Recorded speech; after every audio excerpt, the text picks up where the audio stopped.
All right. Good evening, colleagues. Welcome to yet another session. As we continue to look at the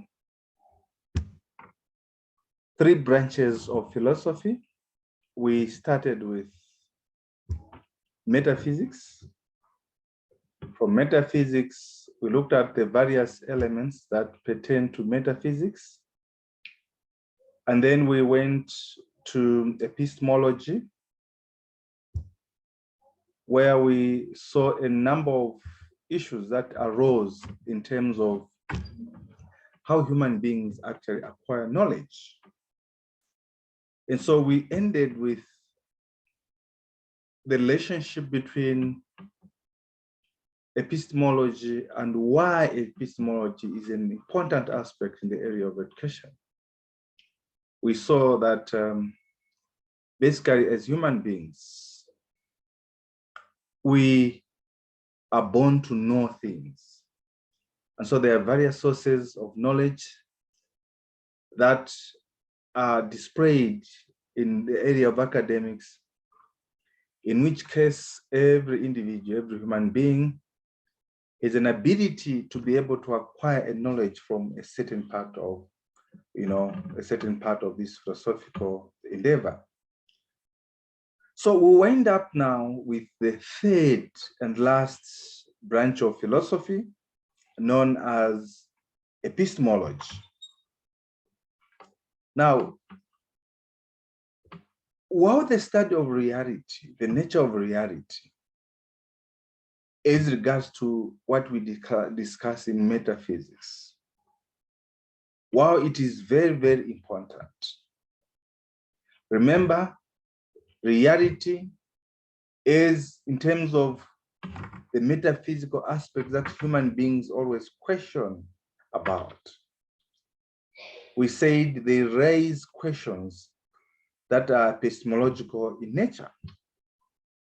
In short, epistemology asks a question from the metaphysical arena as to how reality can be known. And after asking questions on how reality can be known, we'll now be affected by questions of values. And this is where axiology actually comes in. And as we mentioned earlier on, we suggested that actually axiology has two aspects, and which we're going to be discussing in detail in this particular lecture. There's the ethical aspect and also the aesthetics aspect. First things first, we all realize that ethics is mostly known as the branch of philosophy, that branch which deals with the morality of human actions in society. Now, originally the word ethics is said to come from the Greek word ethos, simply meaning custom or character. Other scholars have indicated that when we talk about ethics, we are talking about moral philosophy, right? Now, you see, one thing we should always remember as regards to the academic part of philosophy is that it is actually said that Socrates was the first to systematize the discipline of ethics. And so it is also on record that he was the first philosopher, at least in the academic setup, who claimed that the unexamined life is not worth living. And we can see this when we read through literature about Socrates on how he actually devoted all his life to a critical examination of human behavior. The unexamined life is not worth living. Now, Socrates was also the first to confess that the only thing that he actually knew was that he did not know anything. Quite profound, isn't it? Now, in his opinion, for him, ethics is also referred to as the science of human conduct.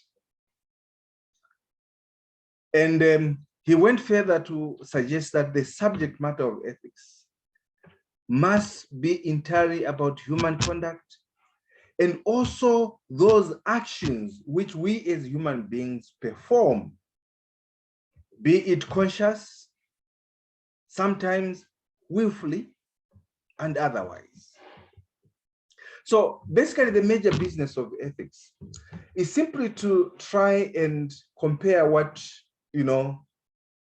we do and what we actually ought to do as human beings. Therefore, ethics is primarily concerned with facts, or what others say the is. It is actually not concerned with facts, but rather it is concerned with the ought, what ought to happen, what ought to be done. And this ought is dependent also on the various aspects that we talked about last time. Issues to do with religion, issues to do with culture, issues to do with experience, and many, many others. Because all these have a way by which they implicate us on what our right conduct should actually be. In other words, ethics, therefore, is not interested in the ontic. It's not interested in that, but it is the ontological question that is actually being raised in this subject matter. Therefore, the focus on the ought, what ought to be done, what ought to happen, how one ought to behave, is the primary mission that differentiates ethics from other disciplines. One thing, again, that we need to bring to the fore here is that we should also know that ethics is divided into three areas. There's the descriptive area, the prescriptive, or sometimes called the normative, and also the meta-ethical aspect. Let's begin with what is descriptive ethics. Now, in terms of descriptive ethics, the duty of descriptive ethics to those who study is actually simply to examine the moral views that men hold, that society hold, and also to try to confirm whether these views are universal or not. As we have indicated from the word go, different cultures, different societies have different value systems which they uphold. They have different norms which they uphold. And this is what ethics is all about. It examines those moral values that are held by different societies, because ultimately what society A values may not be what society B values. In other words, other scholars have indicated that the study of human actions literally centers on the description of, in terms of questions such as how human beings behave, how human beings act without actually making value judgment or prescribing what human beings should or should not do.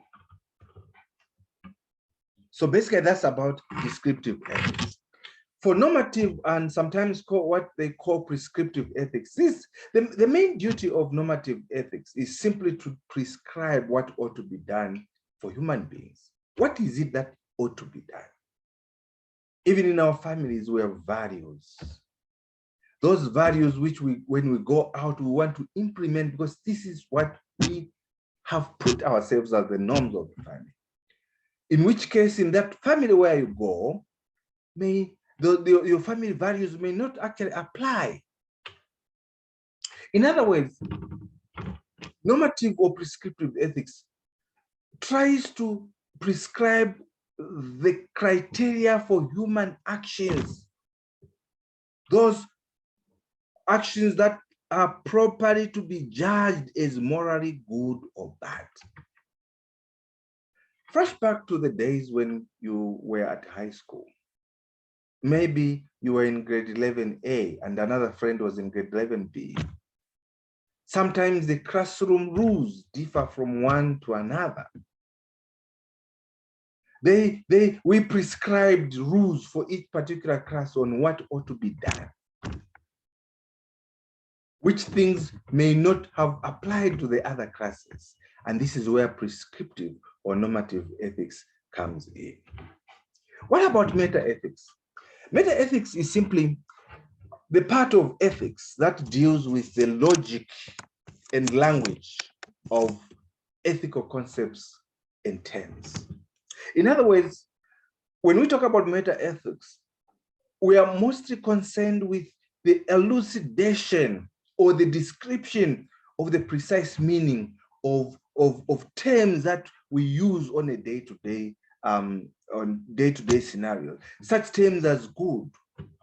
When someone says this food is good, this person is good, this person is bad, this person is right, this person is wrong, he ought to have done this. So remember that all these terms, these key terms that we have mentioned here, may actually be subjected to discussion. When we say a person is good, what that person is good about you may not be something that may be good about it. So good in meta-ethics is not objective, but rather subjective. So in this sense, meta-ethics is morally descriptive.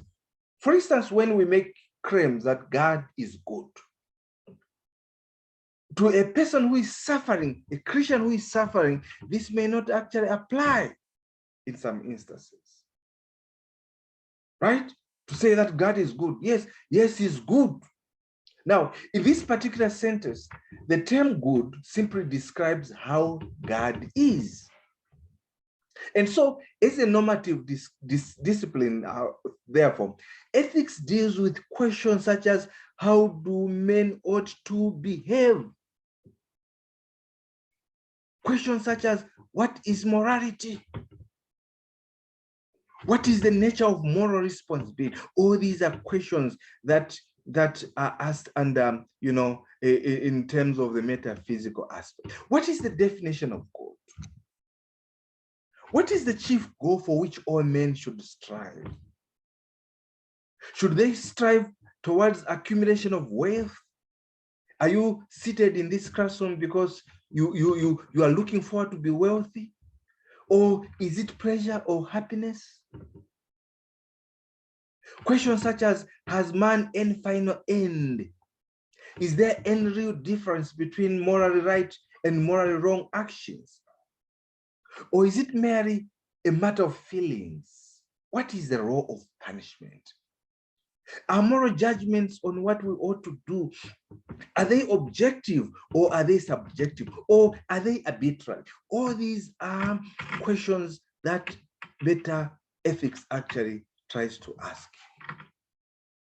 Now, in trying to understand, remember we said that axiology has to do with the study of ethics and aesthetics. What is axiology? Axiology, simply put, is simply that branch of philosophy that seeks to answer the question, what is value?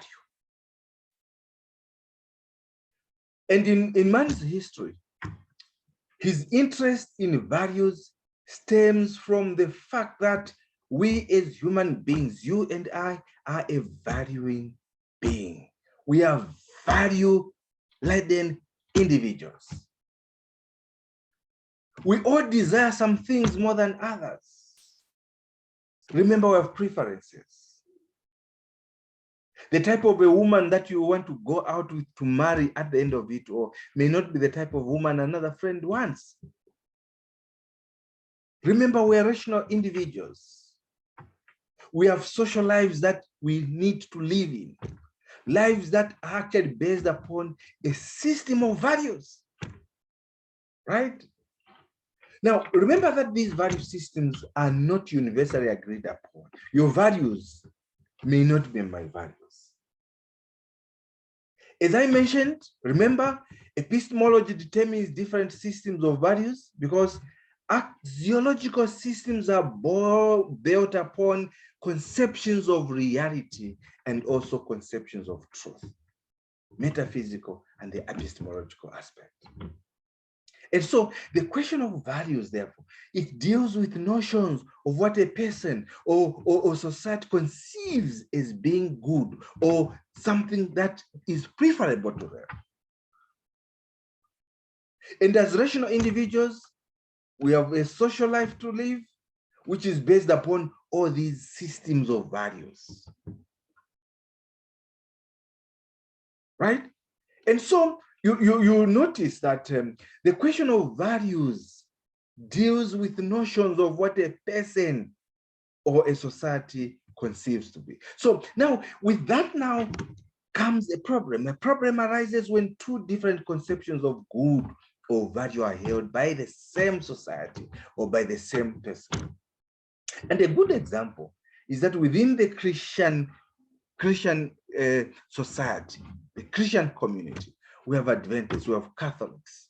In terms of the values, all these set up institutions in which they want to propound their own values in those particular institutions. Values which may differ. Yes, we may be Christians in the name as Christians, but our value systems are dependent on the type of doctrine that we actually propound. For example, also, a society may define a good as clean air and water. That's what another society may claim. Yet this same society may turn around and pollute the earth in its acquisition of another good, which may be in terms of money, material resources, or even setting up a filling station, which may actually be a hazard to the particular environment. And so in such a case, there's a clear tension in values, a tension between what people say they value and what they act out in their daily life. So one might ask a question there in this particular discussion. Which one do they really value? What they say or what they do? Charles Morris, one of the great philosophers of the days, labeled the values that that men, you and I, verbalize, those things that come from our mouths. When we claim, I love you, we verbalize those values. But those values which we may not actualize, even as you tell someone you love, but your actions are different from what you say, those Morris claims are known as conceived values. There are also those values that human beings act upon in action and in words. Those are called operative values. So Van Cleve Morris went one step beyond this particular problem of conceived and operative values.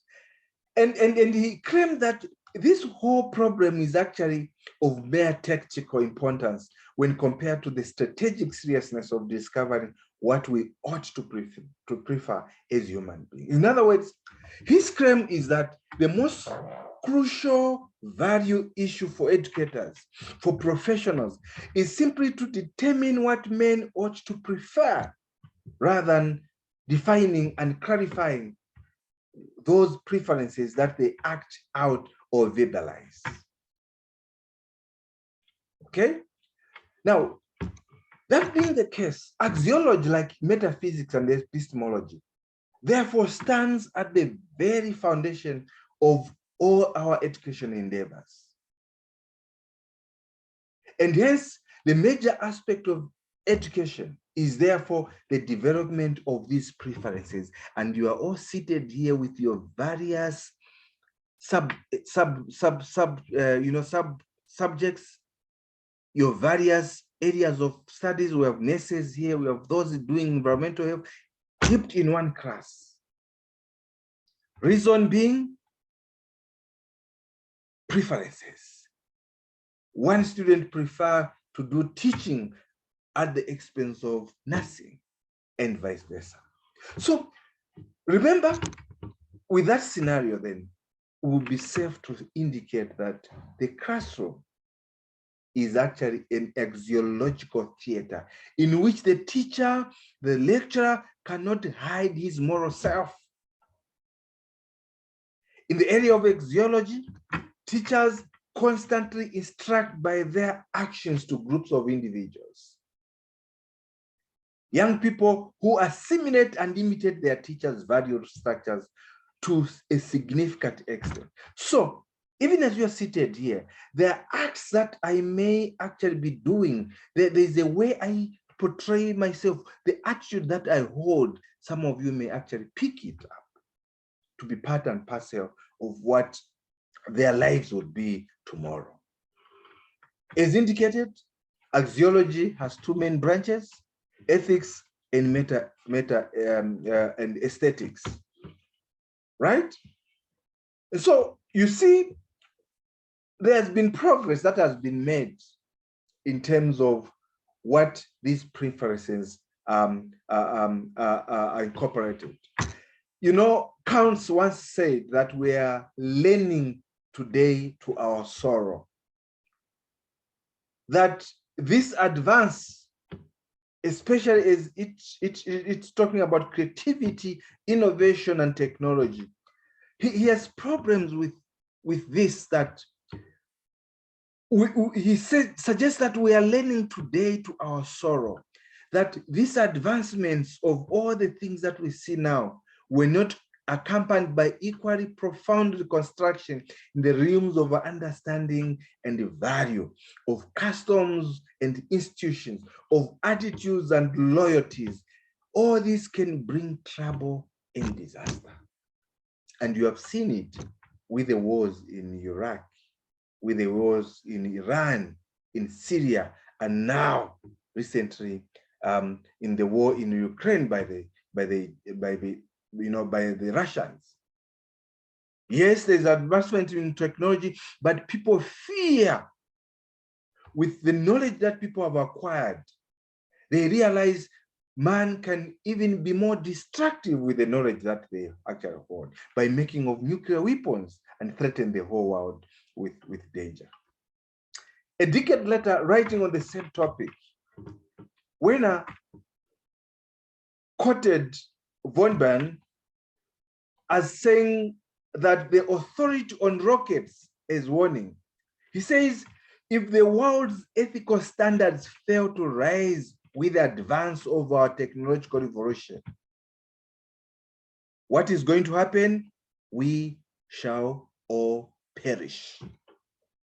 And now you see the importance of ethics, importance of values to our knowledge. They actually say a person who is educated without values, without ethics, is a dead person. So the study of ethics and aesthetics is crucial in a world of civilization, ladies and gentlemen, because we have the power to destroy the natural order through peaceful industrial processes that we create for ourselves. And also to simply obliterate more violently the present culture through atomic warfare, as we see it with the threats in most of the countries of the world. Science and technology in themselves, remember, are morally neutral, but the way we use them must involve ethical considerations.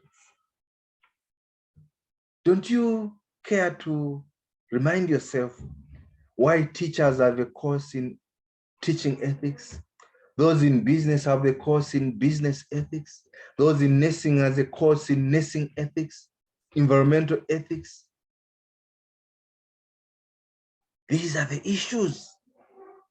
Ethical considerations are becoming more and more profound to our generations. Both as a society and as individuals, remember we exist in a world in which meaningful ethical decisions cannot be avoided. We make choices every day, and those choices to be made, they must be accompanied by a value system. As a result, due to this fact, it is impossible, therefore, to escape the teaching of ethical conceptions in a school. Of course, one may choose to remain silent on some issues. And there are a lot of issues that are had issues of abortion, issues of evolution, pollution, and all that. All this silence does not mean that individuals must be neutral. It is merely supporting an ethical status quo. These ethical conceptions will enter the classroom in one form or the other. They will enter that office that we are going to be working from as accountants. They will enter that ward as nurses that we are going to be engaged in. And so the problem is that people define their ethical basis. And therefore, they feel quite strongly about having their children indoctrinated, having their patients indoctrinated, their clients indoctrinated in a moral view that is aligned to their fundamental beliefs. This problem is more of a problem in public schools for those who are well oriented in the schools, in the areas of education. It's problematic in public school systems than in church institutions. And you must realize, why is it that parents would rush to send their kids to mission schools at the expense of the public schools? It all falls in the area of ethical conceptions. And so these are some of the questions, as like we have already mentioned, that highlight the ethical problems that divide people. Are ethical standards and moral values absolute, or are they relative? Are there values that are moral, are absolute? Are they values that can keep on changing? Do universal moral values exist? Can we say that there are values that exist for all societies? Does the end ever justify the means? Can morality be separated from religion? Who and what forms the basis of ethical authority? If you have to claim that this is bad and this is good, what is the authority that guides you in that particular arena? Right? And then, of course, aesthetics is the realm of value that searches for the principles governing the creation and the appreciation of beauty and art. And I always say it deals with the theoretical aspects of art in its widest sense. When you go to your homes, you'll find people have a lot of artifacts. And when a friend visits, it's likely that he may or may actually like some colors, some aspects of those artistic things that you have put in the home. It is the aesthetic conception of axiology that gives us a privilege to have choices to our colors. Even as we are seated here, there are people whose colors are blue, others whose colors are green, others other colors, white. It is the aesthetic aspect. And what is good, what is artistic to you, what is beauty to you may not actually be beauty to me. So the aesthetic aspect ranks as the most controversial human study. Don't they say that beauty lies in the eyes of the beholder? And I've heard others claiming that actually beauty lies in the eyes of the beholder. Some people may make choices about love, about beauty, as a result of the influence which they have gotten as a result of an outside interference in terms of alcohol. So if one wants to get certain segments of any population excited, just bring authoritative judgments about the issues of value, on what it is that is good, what it is that is of value, what it is that people like and not. Every one of us have different tastes of literature books that we read, the type of music that we listen to, the visual arts that we accompany ourselves with. All these aesthetic issues that deals as a result of the axiological aspect of philosophy. So aesthetics is that realm of theory that relates closely to imagination and creativity. And it therefore tends to become highly personal and subjective. Because what I want in terms of an artistic work may not be your choice also. Remember, we must realize that aesthetic variation is a part of daily experiences and we cannot avoid this. This experience also leads to a heightened sense of perception. It leads to an ability to apprehend new meanings and an elevation of feelings, and also a broadened sensitivity. So in one sense, the aesthetic experience is actually tied to the cognitive world of intellectual understanding. But remember, in another sense, it soars beyond the cognitive into the affective realm with its focus on the feelings and the emotions. For instance, the aesthetic experience would enable you, even as you are seated here, enable you to move beyond the limits imposed by pure rational thoughts, looking beyond what others see, and also in terms of weaknesses of the human language. For instance, a picture, when you look at a picture, when we listen to a song, or we listen to a story that is being told, it may create an impression in a person that could never be conveyed through logic argument at all. And reading through the scriptures, you realize that Christ himself relied on aesthetic dynamics when he created word pictures in his parables. And he met his listeners right there at their point of needs. And so human beings are aesthetic beings. We are all aesthetic beings. We want beauty, we want art.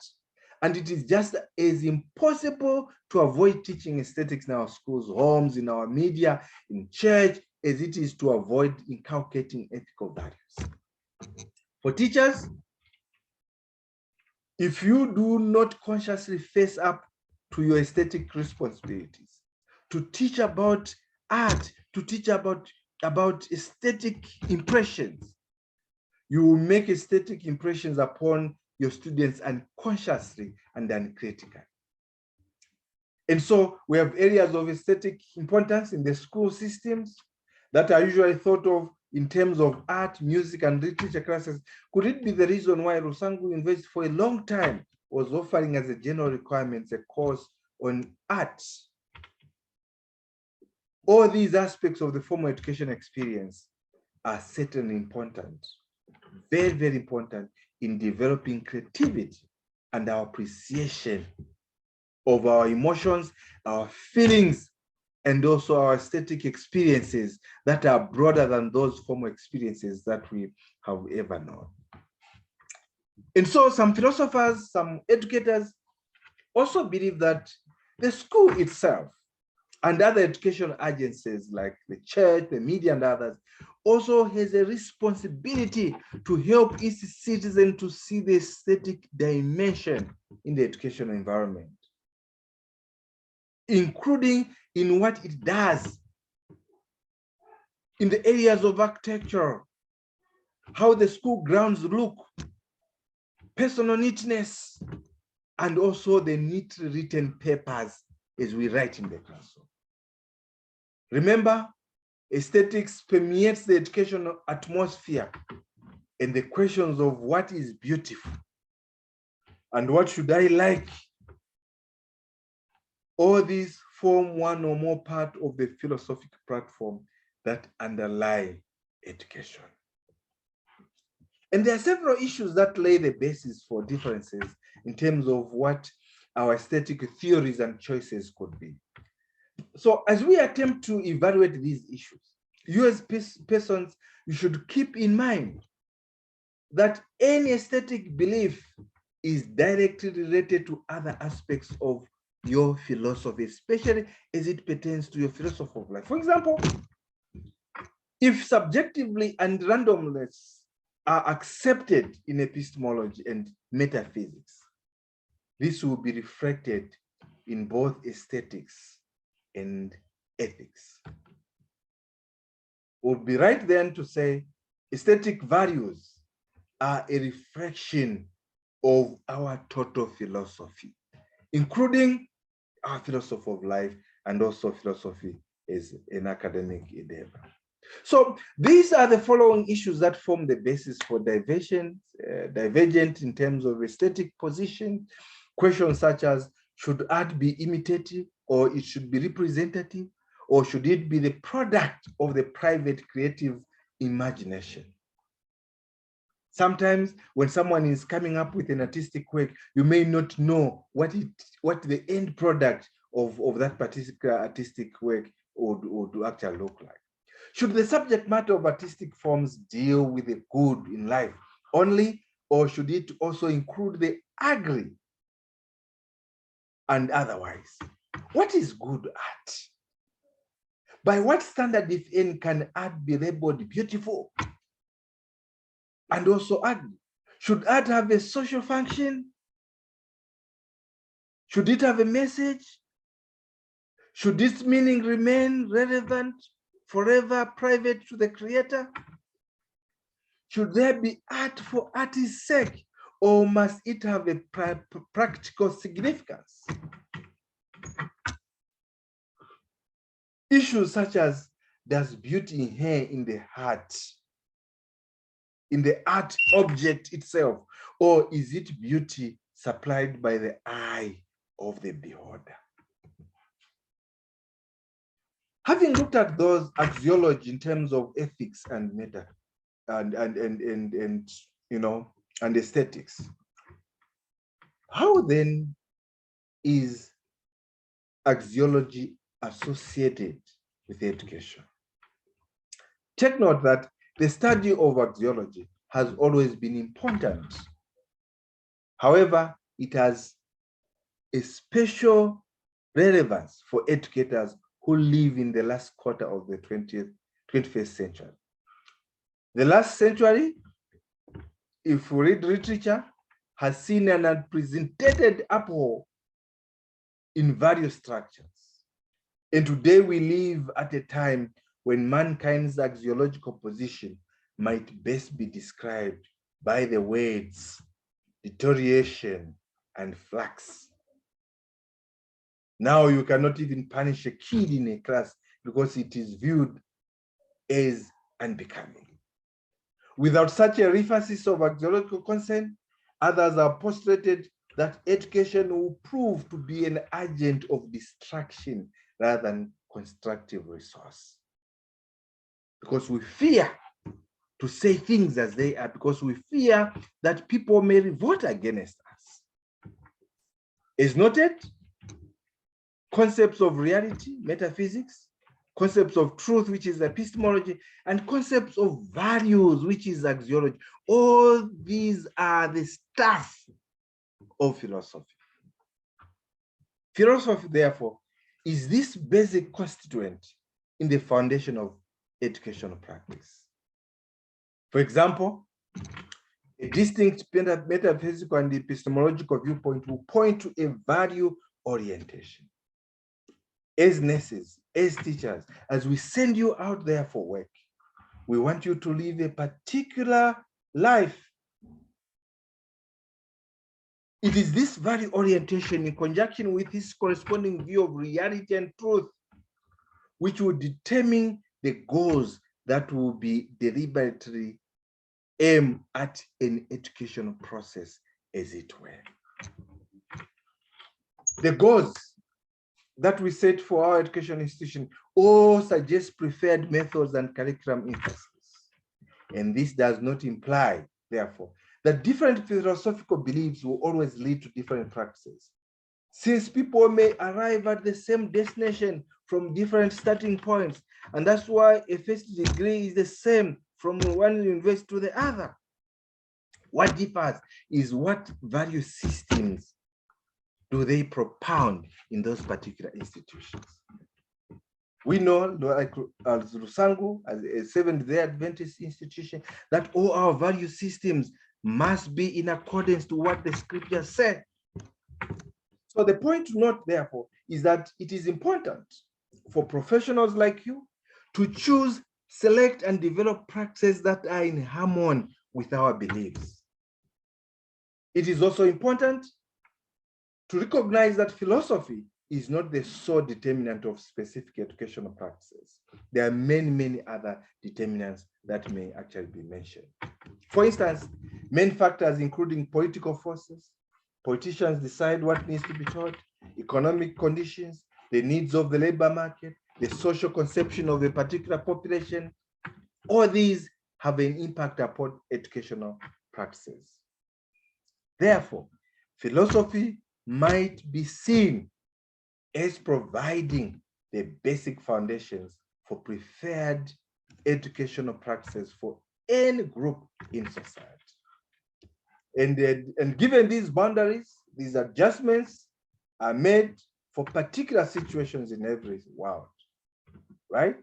And we have Christian institutions, private institutions, all of them want to establish a different set of philosophical foundations, education boundaries from those of the larger culture. They know what the government is offering, and they identify the limits, and then they come up with their own value systems, which they want to impose and propound on its attendants. So basically, that's what we can talk about, the three major branches of philosophy, and this is where we end. Have a good day. Thank you so much.